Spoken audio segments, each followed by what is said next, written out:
Hello बच्चों, चलिए प्रश्न को देखते हैं। प्रश्न है, अणुसूत्र C7H8 के साथ एक यौगिक X को FeCl3 की उपस्थिति में Cl2 के साथ उपचारित किया जाता है। निम्न में से कौन से यौगिक अभिक्रिया के दौरान बनते हैं? देखिए, हमें यहाँ पर चार विकल्प दिए गए हैं। तो हम यहाँ पर बात करें प्रश्न की मुख्य अवधारणा की। मुख्य मुख्य अवधारणा। तो देखिए, यहाँ पर समझें कि जो अभिक्रिया यहाँ पर होगी उसे हम कहते हैं इलेक्ट्रॉन स्नेही। इलेक्ट्रॉन स्नेही प्रतिस्थापन प्रतिस्थापन अभिक्रिया। अब देखिए, हम बेंजीन रिंग में पहले इलेक्ट्रॉन स्नेही प्रतिस्थापन अभिक्रिया का मैकेनिज्म देखें कि होती किस प्रकार से।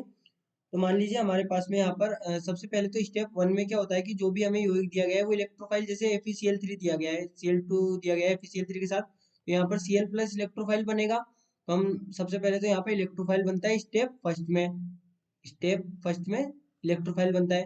बात करें स्टेप सेकंड की, तो स्टेप सेकंड में क्या होगा कि जो यहाँ पर बेंजीन रिंग है, मान लीजिए हम बेंजीन रिंग पर पहले इलेक्ट्रोफाइल की अभिक्रिया को समझेंगे किस प्रकार से अभिक्रिया होती है। तो ये हमारे पास में यहाँ पर बेंजीन रिंग होगी। इसे इस प्रकार से बना ले। देखिए, ये यहाँ पर बेंजीन रिंग। अब इस पर हमने क्या किया, इलेक्ट्रोफाइल का अटैक किया। जब इस पर इलेक्ट्रोफाइल का अटैक होता है तो ये इस प्रकार का कुछ यौगिक बनता है कि ये बॉन्ड, मान लीजिए ये बॉन्ड ब्रेक हुआ, तो ये बॉन्ड जब ब्रेक होगा तो यहाँ पर नेगेटिव आएगा और यहाँ पर पॉजिटिव आएगा। तो जो इलेक्ट्रोफाइल है वो नेगेटिव वाली जगह पे जाकर जुड़ेगा, यानी कि इलेक्ट्रोफाइल यहाँ पे जुड़ गया। और यहाँ पर हाइड्रोजन तो पहले से ही था और यहाँ पर ये प्लस वाला यहाँ पर कार्बोकेटायन बन गया। अब देखिए, यहाँ पर इसकी तीन संरचनाएं बन सकती है। जब ये कार्बोकेटायन मूव करेगा, इसे हम यहाँ पर अरेनियम आयन भी कहते हैं।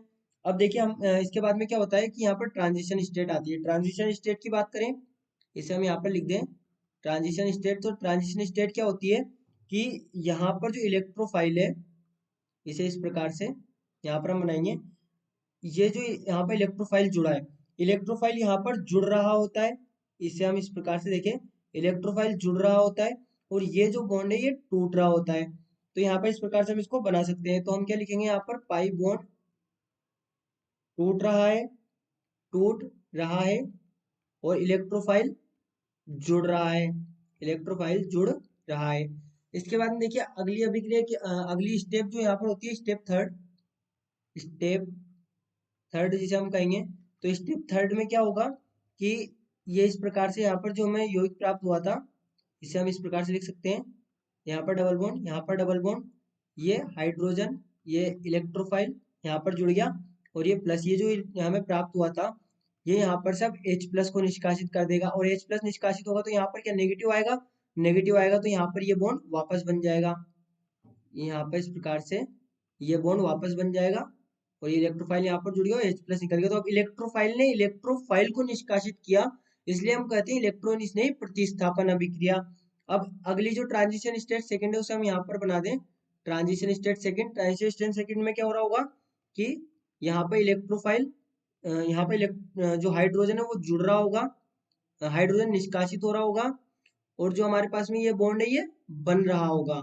यानी कि यहाँ पर हम लिख दें पाई बॉन्ड बनेगा, पाई बॉन्ड बनेगा और H प्लस निकलेगा, H प्लस निकलेगा। ये यहाँ पर ट्रांजिशन स्टेट सेकंड में हो रहा है और ये हमारी थी ट्रांजिशन स्टेट फर्स्ट।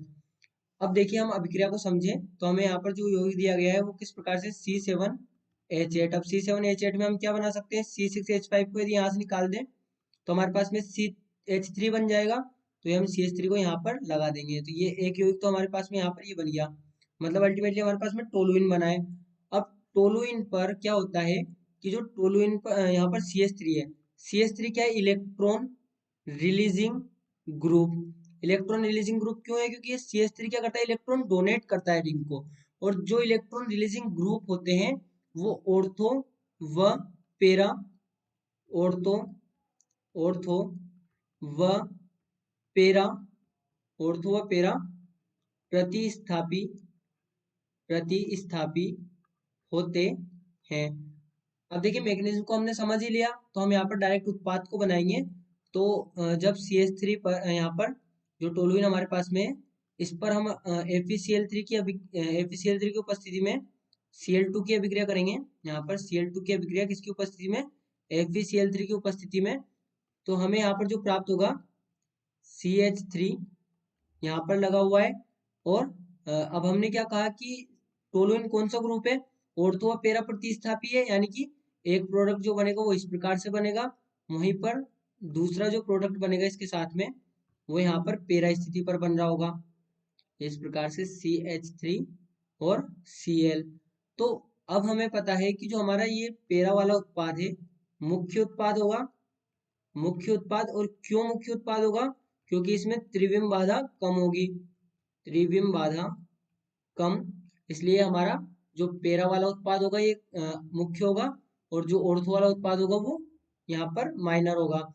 तो यहाँ पर हमारे पास हमारा उत्तर क्या हो गया, ऑर्थो व पेरा क्लोरोटोलुइन। तो यहाँ पर हमारा विकल्प ए सही उत्तर होगा, जो कि हमारे प्रश्न का हमसे पूछा गया था, विकल्प ए यहाँ पर हमारा सही उत्तर है। तो बच्चों आशा करते हैं आपको प्रश्न समझ आया होगा। धन्यवाद।